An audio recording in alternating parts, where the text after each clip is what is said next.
Hello everyone, in today's video I am going to show you the easiest way to draw the map of Nepal and locate its major geographical features. Whether you are a student or Lok Seva aspirant, this video is for you. Let's start it. सबैजनालाई मेरो भिडियोमा स्वागत छ। आज चाहिँ हामीले आज पनि हामीले अर्को भिडियो लिएर आएका छौं। आजको चाहिँ भिडियो चाहिँ हामीले यस्तो राम्रो म्याप बनाउने छौं र हामीले चाहिँ जियोग्राफिकल फिचर्सहरु पनि हामीले यसमा शो गर्ने छौं, जस्तै कि कहाँ पहाड, कहाँ तराई, कहाँ समतल भूभाग जस्ता कुराहरु पनि हामीले यस भिडियोमा चाहिँ हामीले शो गर्ने छौं। नदी, खोला, झरना जस्ता कुराहरु पनि हामीले यस भिडियोमा चाहिँ शो गर्ने छौं। त्यही कारणले ध्यान दिएर हेर्नु होला। तपाई लोक सेवा तयारी गर्दै हुनुहुन्छ पनि यो भिडियो चाहिँ तपाईको लागि धेरै महत्त्वपूर्ण हुनेछ। त्यही कारणले पनि आज चाहिँ हामीले यस भिडियो चाहिँ लिएर आएका छौं। सो ढिला नगरी आज चाहिँ यस भिडियोलाई चाहिँ सुरु गर्न चाहन्छु। So let's start our video. So map बनाउन सुरु अघि चाहिँ हामीले एउटा कुरा चाहिँ एकदमै ध्यान दिनुपर्ने हुन्छ। जस्तै कि हामीले म्याप बनाउँदाखेरि यहाँदेखि र यहाँको लेन्थ या लम्बाई हामीले चाहिँ कति राख्नु पर्छ, 20 सेन्टिमिटर हामीले राख्नु पर्ने हुन्छ। यहाँदेखि र हामीले यहाँको दूरी कति, 20 सेन्टिमिटर चाहिँ हामीले राख्नु पर्छ। त्यसैगरी यहाँ पनि हामीले 4 सेन्टिमिटर राख्छौं र यहाँ पनि 6 सेन्टिमिटर, यहाँ पनि 6 सेन्टिमिटर र यहाँ चाहिँ 4 सेन्टिमिटर राखिएको छ। त्यसैगरी यसको दूरी हामीले कति राख्छौं, 12 सेन्टिमिटर राख्छौं। कति राख्छौं, 12 सेन्टिमिटर हामीले राख्छौं र यसको दूरी 4, यसको जो 4, यसको पनि हामीले 4 4 4 गरेर 12 राख्छौं। अब चाहिँ एकदमै ध्यान दिनुपर्ने कुरा आइएको छ साथीहरु। त्यही भएर चाहिँ हामीले चाहिँ म्याप बनाउन अगाडि चाहिँ हामीले के सोच्नु पर्छ भन्दाखेरि हामीले यो र यसको दूरी चाहिँ हामीले बिचमा टिक्क ठाउँमा लगाइदिनु पर्छ। त्यही कारण हामीले यहाँ लगाउँछौं, यसको पनि हल्का माथि लगाउँछौं, यहाँ छुट्यो, यसको र यसको पनि हामीले कहाँ लगाउँछौं, बिचमा। त्यही कारण हामीले यहाँ लगाउँछौं। त्यसैकारण हामी यहाँ तल झापा क्षेत्र यहाँ लगाउँछौं र यहाँ लगाउँछौं र हामीले यहाँ लगाउँछौं र यो नेपालगञ्ज भएको क्षेत्र हो, हामीले यहाँ क्रस गरेको चाहिँ लगाउँछौं। त्यसैगरी अब हामी यहाँ लगाउँछौं धनगढी क्षेत्र भएको क्षेत्र। सो अब चाहिँ हाम्रो भिडियो चाहिँ सुरु भएको छ साथीहरु। सो अब चाहिँ हामीले सुरु गर्दाखेरि हामीले यसरी हल्का माथि लग्छौं, हल्का तल हामीले तल लग्छौं। अब यो झापा क्षेत्र यसरी क्रस आएको छ साथीहरु। सो अब हामी यसरी गर्दिन्छौं। त्यही भएर अब यहाँ पर्सा क्षेत्र हो, यसरी हामीले छोड्दिन्छौं र यो कुन क्षेत्र हो, जनकपुर धनुषा क्षेत्र हो। त्यही भएर अब यता ताप्लेजुङ क्षेत्र हामीले यसरी छोड्दिन्छौं र अब हामीले यसरी यो कुन क्षेत्र हो, यो कुन क्षेत्र हो, सोलुखुम्बु क्षेत्र। त्यही भएर अब चाहिँ हामीले चाहिँ के गर्नुपर्छ भन्दाखेरि अब चाहिँ हामीले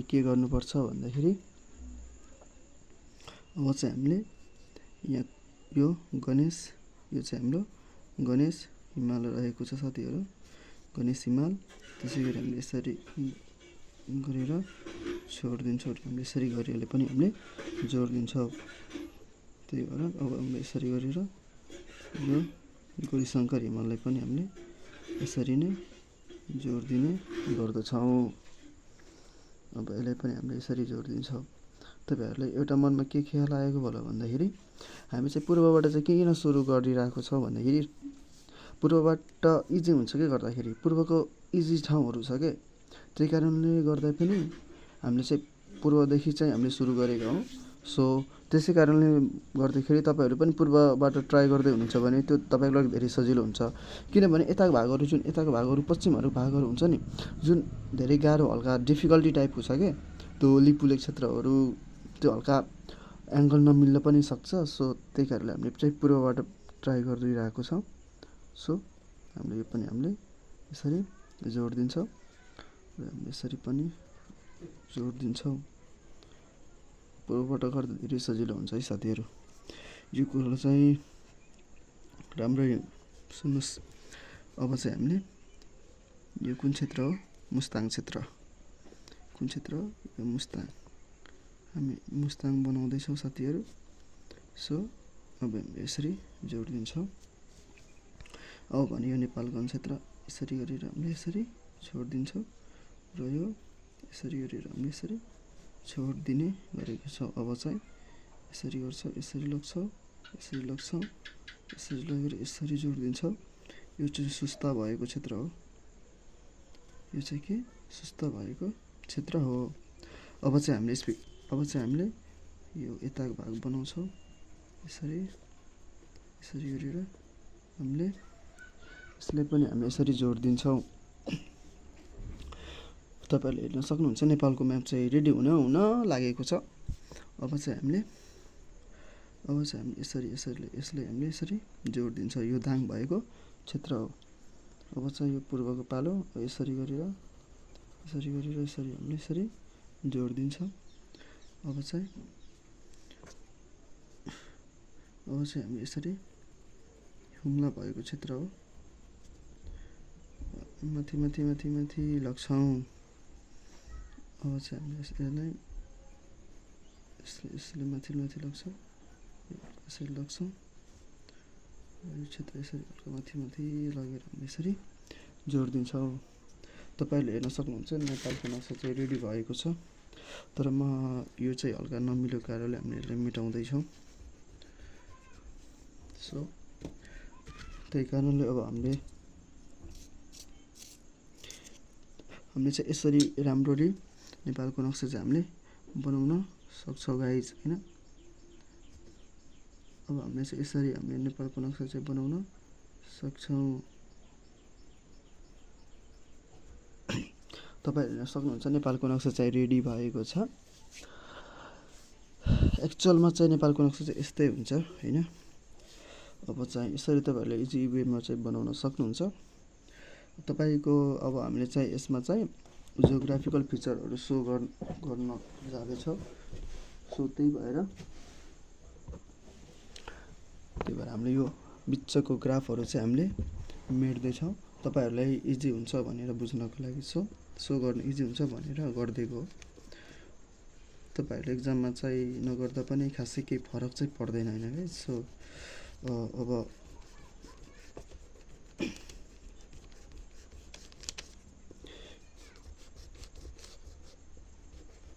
यस्तो इजी वेमा चाहिँ हामीले यसरी बनाउन सक्छौँ, हैन।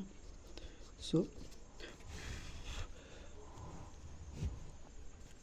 अब चाहिँ हामी पहाड सो गर्छौँ। पहाड, हिमाल, तराई, पहाड, हामीले खोला नालाहरू पनि हामीले यसमा सो गर्छौँ। सो अब चाहिँ हामीले जस्तै कि पहाडमा पनि 3टा पहाड छ नि त। अब पहाड पनि जसरी कि माथितिर हिमाल छ भने तल बिचमा चाहिँ हाम्रो के छ? पहाड छ र यता तल के छ त? तराई छ। अब चाहिँ हामीले तराई बनाउन जाँदैछौँ गाइस, हैन। सो तराईको लागि चाहिँ हामीले तराई चाहिँ कहाँदेखि छ भन्दाखेरि यो के हो त गाइस? तराई हो।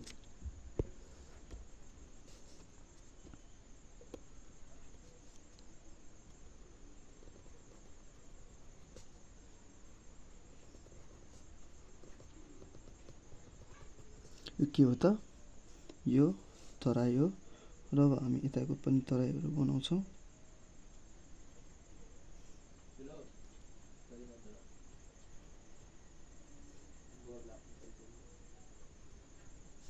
अब हामी यताको पनि के गर्छौँ? तराईहरू बनाउँछौँ। सो सरी गाइज, एउटा चाहिँ मिस्टेक के भएको छ। सो म यसलाई सच्याउँदैछु।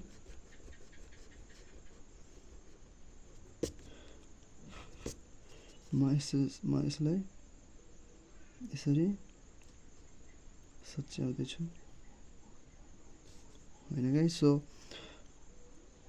अब चाहिँ भिडियो राम्ररी हुन्छ। अब चाहिँ सुरुमा चाहिँ भिडियो चाहिँ यसरी हुन्छ, यसरी आएको छ। अब यसरी भिडियोहरू चाहिँ हुन्छ। अब चाहिँ हामीले यसरी आउँछ, यो दाङ भएको क्षेत्र हो। दाङ भनेको भ्याली हो नि त। अब दाङ भनेको के हो त? दाङ भनेपछि भ्याली हो। भ्याली भन्नाले त्यसमा पहाड पनि छ र तराई पनि छ। तराई भन्दा पनि त्यहाँको हाइट चाहिँ, इलिभेसन चाहिँ धेरै नै रहेको छ। सो कुनै कुनै क्षेत्र चाहिँ तराई जस्तै चाहिँ हुन्छ, तर त्यहाँको अधिकांश क्षेत्र चाहिँ पहाड जस्तै छ। जस्तै कि तुलसीपुर, घोराई जस्ता क्षेत्रहरू पहाड जस्तै छन्। त्यहाँ तराई जस्तो भए पनि तर पहाड चाहिँ छन्।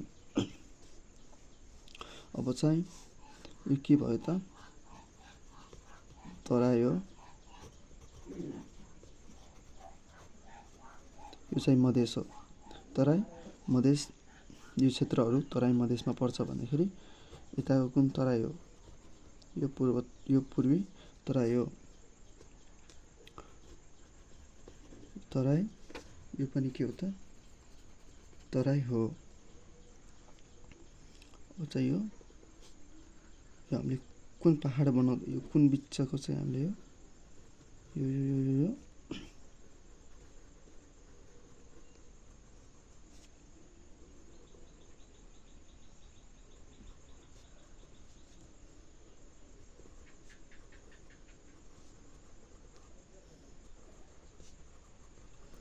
यो चुरे पहाड हो बिचमा। यो बिचको चाहिँ के हो त? चुरे पहाड हो र यो पनि पूर्वदेखि पश्चिमसम्म लम्बिएर गएको छ। हामीसँग मेन तराई चाहिँ नेपालमा चाहिँ छुट्टी गएको छ भन्दाखेरि सिरियली चाहिँ गएको छैन। यो तराई, यो तराई, यो तराई के हो त? यो यताको तराई र यो बिचको के हो त? चुरे पहाड हो। के हो त? चुरे पहाड हो।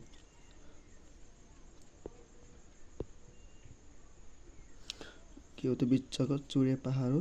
र अब हामी चाहिँ हिमाल बनाउँछौँ। यो हिमाल पहाड बनाउँदाखेरि चाहिँ हामीले चाहिँ हल्का ध्यान दिनुपर्ने हुन्छ।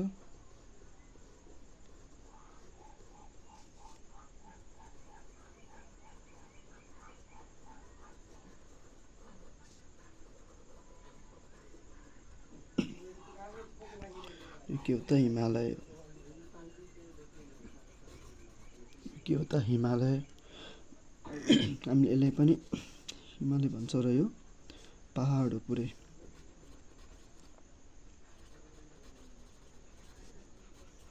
यसले चाहिँ हामीले हिल्ली एरिया भन्छौँ। हामीले यसलाई के भन्छौँ? हिल्ली एरिया भन्छौँ। सो मैले यसलाई मेटेँ गाइज, होइन? सो मैले यसलाई मेटेँ र तपाईँहरू पनि यहाँ छिट्टै तरिकाले गर्न चाहनुहुन्छ भने यसरी तपाईँले तराई, हिमाल, पहाड पनि छुट्याउन सक्नुहुन्छ। सो आजको लागि यति नै। अब अर्को भिडियोमा भेटौँला। Bye bye guys, take care. र मेरो भिडियोलाई पनि हल्का हल्का माया गरिदिनु होला है भन्ने आशा राखेको छु। सो मेरो भिडियोलाई चाहिँ सक्दो सेयर गरेर माया गरिदिनु होला। हस्त, धन्यवाद।